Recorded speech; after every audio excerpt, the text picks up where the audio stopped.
Welcome to a Celtic State of Mind. I'm Paul John Dykes, and today for the post-match reaction I'm joined by Colin Watt, Danny Kelly and Lawrence Connolly. We've just won 4-1 at Fir Park. I'm going to go over to Colin first and foremost. Colin, second half, what was your thoughts? Well, more of the same really from us, getting these extra goals.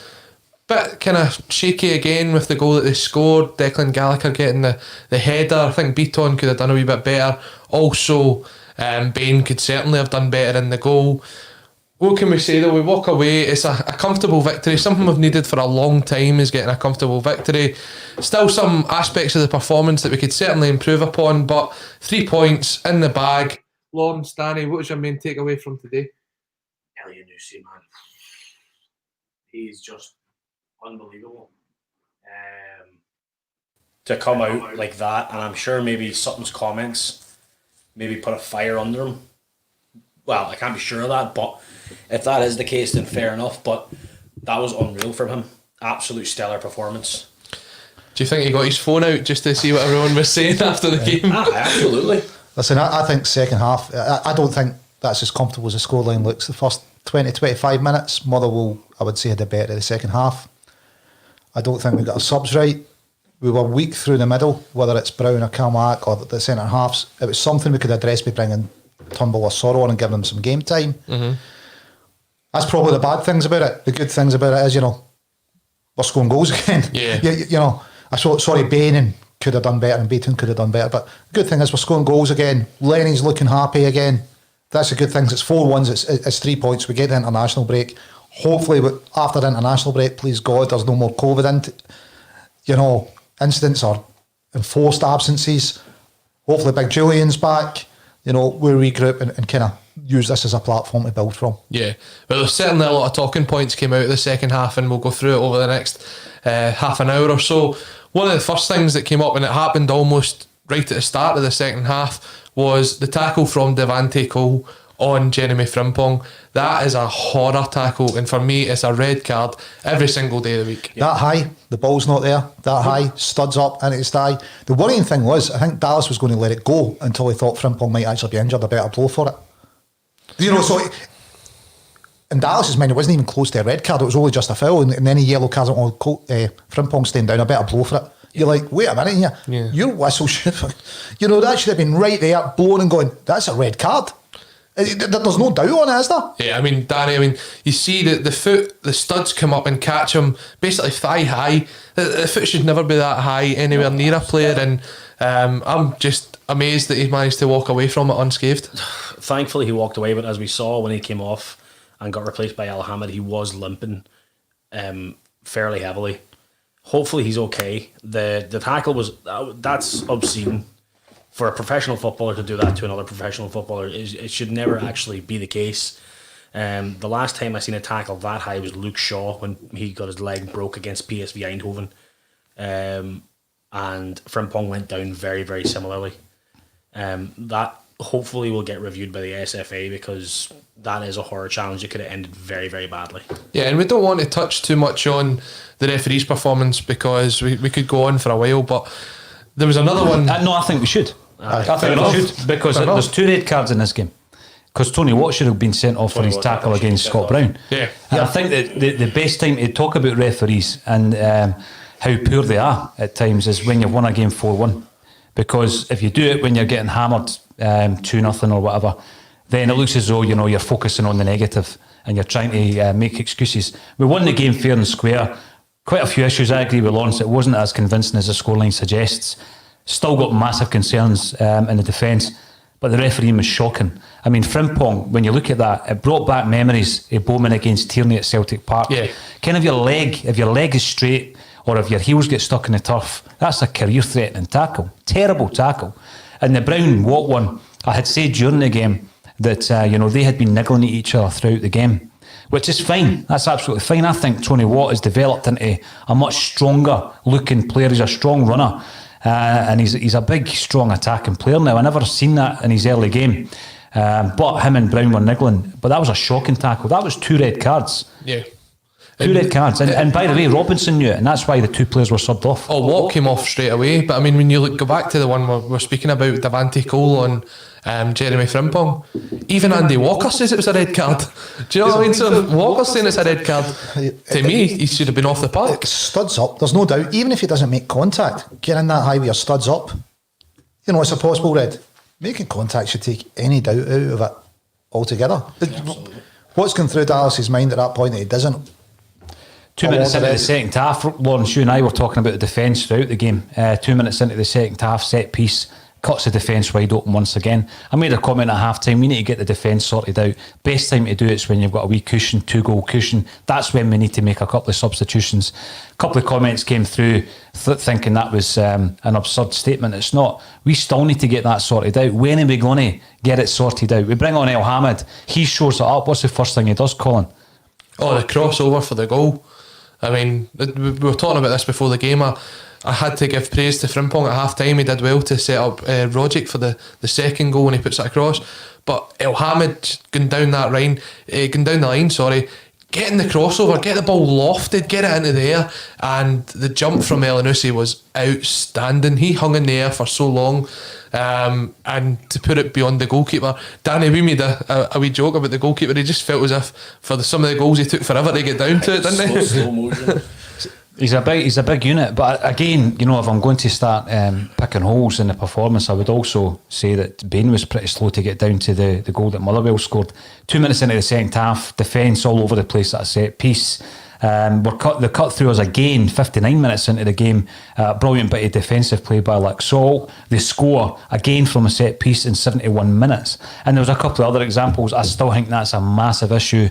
And yeah, I'm delighted with the 4-1. It's brilliant to go into the international break with a victory, but we've got serious issues at the back. And what I actually thought was Ayer played a completely different game today, Colin. Yeah. In terms of what you would expect from him. Big sulky player, goes for a gallop and run with a ball at his feet. He done what would probably be described as the dirty work today that you would expect from the likes of Duffy, who was described as a no-nonsense defender when he came in. He's given us loads of nonsense, I keep saying that. But I was gutted to see Ayer down, injured. I'm just glad we're going into an international break and he's going to have time to actually recover for that. Yeah, I don't think he'll go away now with Norway. Hopefully his injury's not too bad and we'll see him back, because it looks as if Julian will be back in and about the squad after the international break as well, so maybe we'll see our first choice partnership back in the centre halves. But yeah, you're spot on what you're saying. I think there was a time in the first half when Ayer threw himself in front of the ball to stop the shot getting away. He didn't make that run forward. The biggest run forward from the two centre halves we had is when Beaton had it in the second half, and he drove about 40-50 yards forward. I think it almost culminated in a goal. So yeah, spot on. Ayer's adapted his game because of who he's playing alongside, and it's good to see that maturity from him. Oh, definitely. I mean, he was, you know, when you're looking at that defence, Colin, he was put under the cosh a fair bit, and that's because we were playing with two fullbacks so high up the pitch. That was the point I was making. You bring on El Hamid, you get a completely different player to Frimpong. You get an international right back who can also overlap. I mean, you've seen that with the goal. We've done that against St Johnstone, as you say, Colin, and it was it was a pinpoint cross. But let's talk for a wee while about Elyounoussi. I think credit where credit's due. He came off the other night, looked pretty disappointed. He was lambasted for checking his phone, do a wee danger check out his pocket, you know what I mean? And he was lambasted for that, perhaps unfairly, to be honest with you. I know that everybody has got their own view on that, but that's the best performance. I mean, you've only got to go back to Lille when he gave us a performance like that, and he probably should have scored a hat-trick. And that's Elyounoussi we need to see more often. Yeah, and what you see from Elyounoussi is what he's capable of and why Southampton paid £16 million for him. And we hope that he continues to do that throughout the season because he is a massive attacking threat. We mentioned that the midfield needs to start creating and scoring more goals. You're missing the 15-20 goals a season you're getting out of James Forrest at the minute, and Elyounoussi starting to step up and provide us that sort of level of support as well. So fantastic from him. He had a lot of critics to answer for something which, although it's a bad thing for him to have done, to be on his phone during a game, it wasn't the worst thing that happened about Thursday night, but he still stepped up and proved his critics wrong. And I just wonder if they'll pay as much attention to Eddie going to the toilet before he came on as what they did to Elyounoussi checking his phone. Do you know what I mean? I'm joking for anyone that's listening in, but fantastic performance from him. And let's see where it takes us from there. I think there's a few comments coming in saying, listen, that was an excellent attacking display, just enjoy it. But I think when you've won a game, that's as important to actually pick holes in any of the bad performances. And I think as a defensive unit, it's not working. You know, absolutely no doubt. We're up against Motherwell here. If we're up against a European side, you see what happens on Thursday night. They can exploit the massive space behind the two fullbacks. Motherwell cut us open time and time again. They just didn't have that kind of, you know, the striker that we've probably seen for years at Motherwell, you know, gone from Dougie Arnott used to do it against us, right through Scott McDonald doing it against us. They don't have that, Motherwell, do they? But if they did have a decent striker, then we wouldn't be sitting here as comfortable. And it's interesting that that is the view, because I think if we've got that view, then you become a bit lax yourself, and that's when you know, the rot can set in. I thought it was great to see Ajeti getting minutes. I thought he played really, really well, Colin. I don't think his game's all about the penalty box striker. I've mentioned in the past, Lawrence, a player you and Danny will remember well, is Marco Viduka.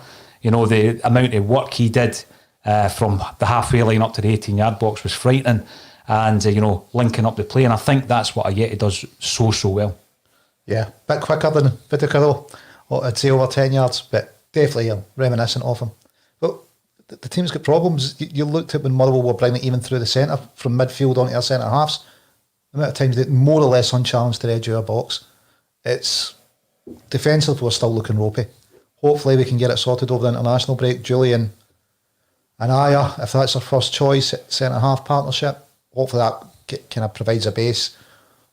What's going to happen in defensive midfield position? Although Brown was playing further forward, I think he was quite a few mistakes in him today. They were lucky to get away, and you touched that. If Motherwell had better strikers, you know, it's not a 4-1. No, absolutely. Brown made several mistakes and looked like he was dead on his feet. Fair enough. He lasted the game, but it was worrying. And as you said, Paul, defensive strategies need to be looked at and have to be ironed out. But I think as well, that spreads into Brown and Calmack as well. Yeah, it does. You can't just blame the last four guys. You have to look at what Brown's doing, like the 3-yard pass that he just completely gave away. And Calmack seems to kind of go for a challenge and then slow down and give whoever has the ball time to think, when it should just be chased down and under pressure like Christie did in the first half in order to get the first goal. Mm-hmm. This was a classic game where we could have got, you know, the last sub we could have had Sorrell and Turnbull in. Mm-hmm. We could have given them some time and went, right, show this up, sit a bit deeper. You know, did we need the fourth goal? You know, we could have gone, right, it's 3-1. Let's show it up. Let's get defensively more solid here. Mm-hmm. Let's use our subs a bit smarter. See, when you look at the subs, Lawrence, and it's a subject we've spoken about time and time again on the podcast. We make the subs on 69 minutes today. I was calling for them at half time again, but 69 minutes in, Ajeti and Frimpong off for Edouard and Elhamed. Now, what resulted there was obviously Motherwell scored directly after that, a couple of minutes later. But it was the substitutions and what happened thereafter. I liked the fact that Motherwell actually pulled a goal back that saw a change in our approach in the second half. And I think that is a frustration at times, you know, sitting until the 60th or the 70th minute before making the changes. But another shout out to Olivier Ntcham. You know, he's a player who divides opinion. I don't think anybody would deny that technically he's an excellent footballer. He's technically gifted. But there's an inconsistency about his play at times. I think you see performances sometimes in Europe that would be described as excellent against domestic performances that are really poor. And he's lost his place. I mean, he was a first pick for several weeks there. He's come on and he has given us that cushion, Lawrence. I mean, we didn't know what kind of performance we were going to get, Colin. We were talking about that just before he came on. You predicted that he was going to score. The Nostradamus strikes again. I nearly got the scoreline right as well. I'm glad you didn't. I'm glad you didn't, to be honest with you. I'm as well, but he played in a more attacking role when he came on. He came on for Rogic. And almost on the anniversary of his goal that won us the tie over in Lazio, he scores again. This is what he can do. We just need to see a lot more of it from him. It was why he got dropped, because his performances weren't up to the standard that he's set himself. Good for him to come off the bench to get a goal. Good link up with Edward as well. Look, this is our bread and butter. We really need to perform well in the league. 10 is everything to a lot of Celtic fans, if not all Celtic fans. And over the last few weeks, we've just been wanting to get the points on the board. And today we got the 3 points. We scored a couple of goals, important for the goal difference as well. You'd want to be playing again on Wednesday night if you had the chance. We've now got to wait 2 weeks. But important 3 points on the board, and whether it's papering over the cracks or whether it's a turning point, it's just good to have them points, isn't it? Oh, definitely. I mean, we needed the result today. We needed the win first and foremost. The goals help. Listen, you're saying what we played again on Wednesday night. I'm actually happy that we've got the break and that Julian's going to be coming back, because I think defensively we need to sort something out, because it's not working right.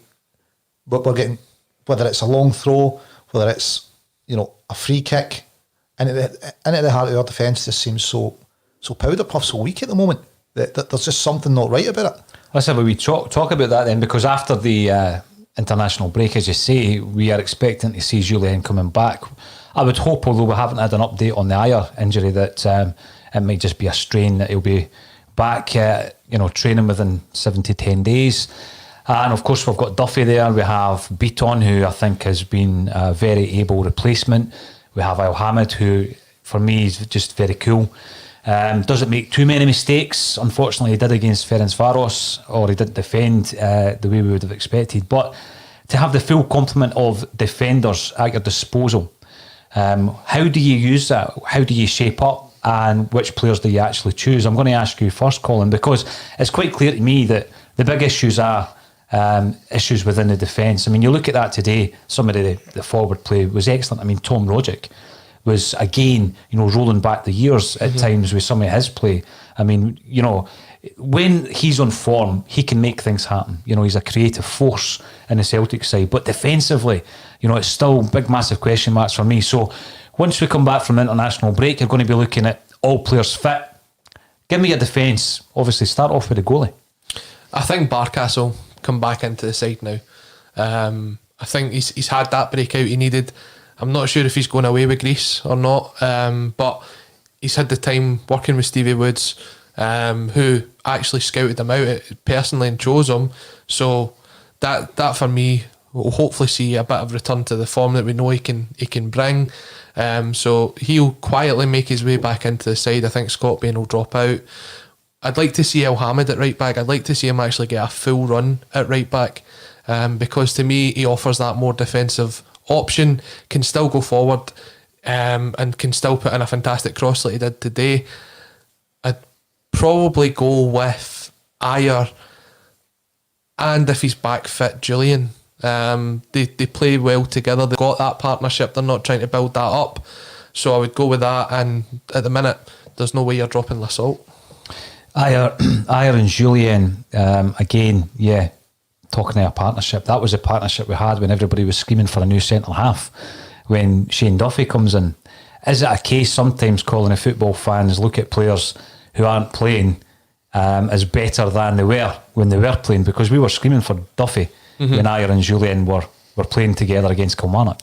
I think we had this obsession of getting back to the 3-5-2 because it worked so well in the second half of last season, and we wanted to get to that position.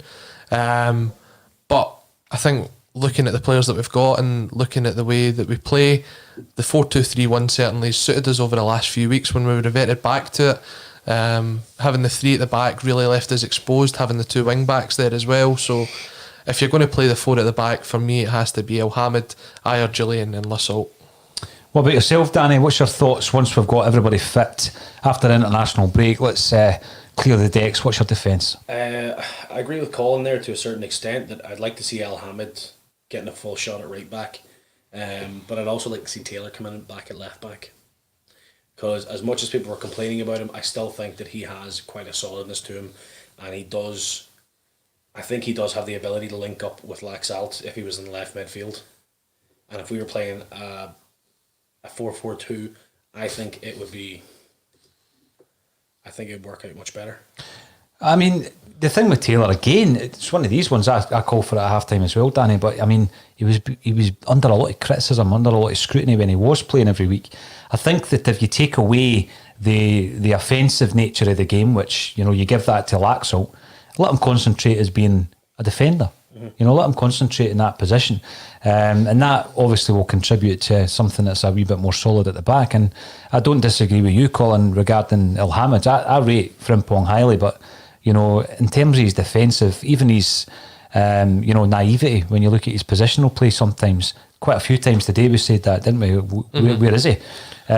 Lawrence, how would you line up once we get back from the international break at the back? Definitely Barkas and goals.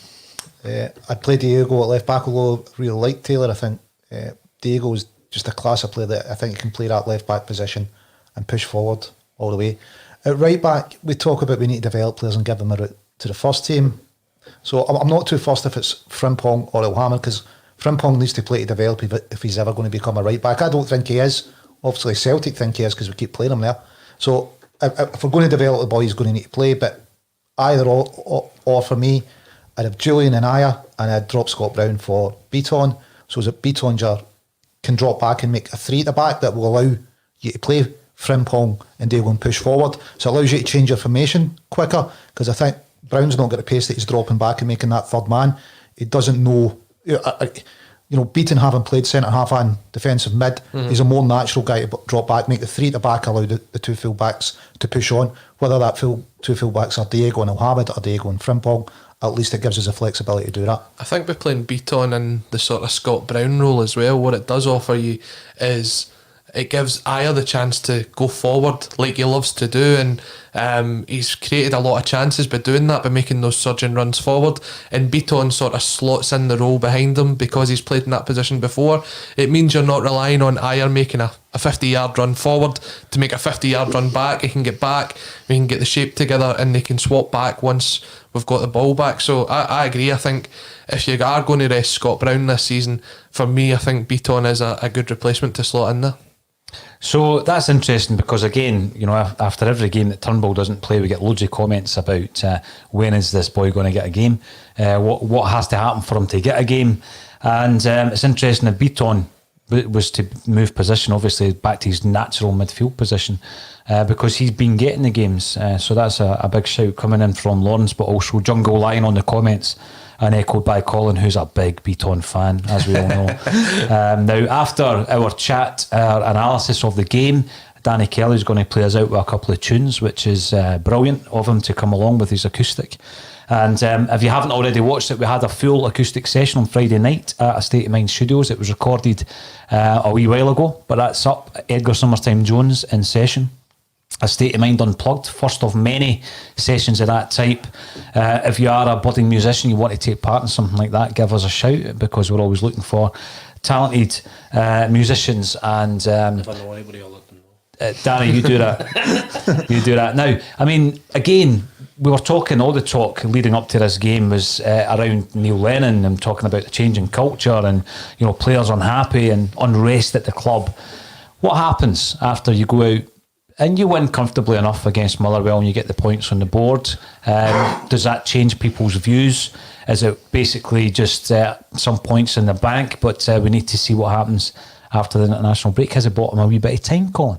I mean, probably it has now. I mean, if he was going to go, for me, they probably had to have left on Friday morning after that result.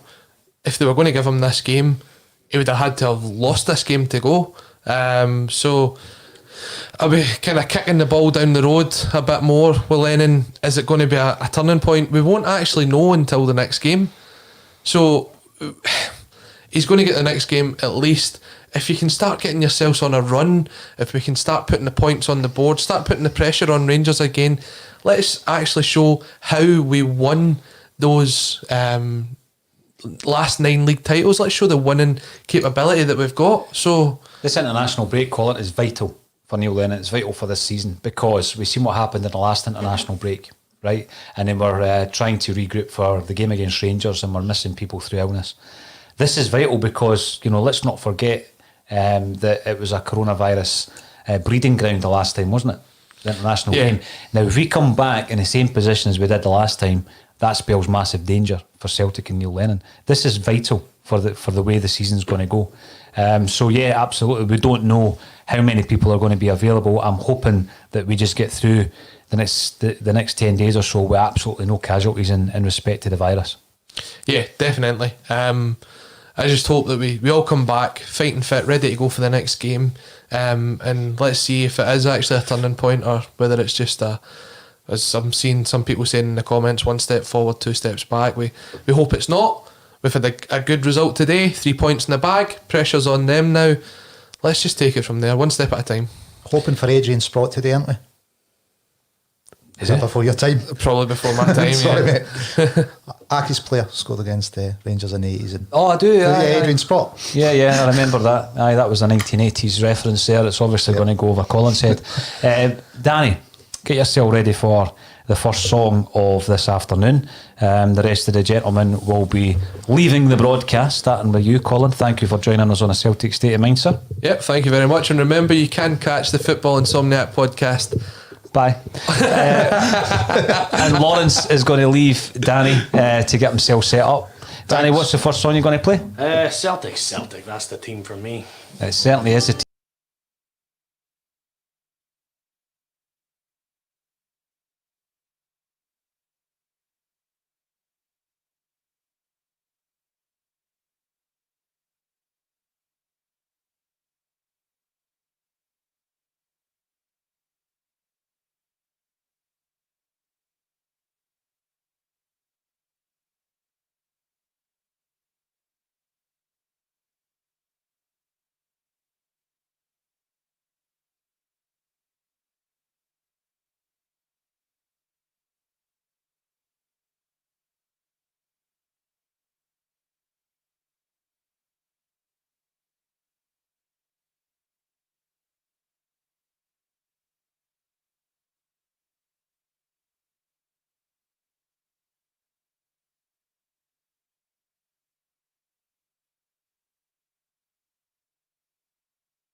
This team of Scotland, I'm sure you will agree, we'll never give up till we win the cup in the Scottish Football League. We'll never give up till we win the cup in the Scottish Football League.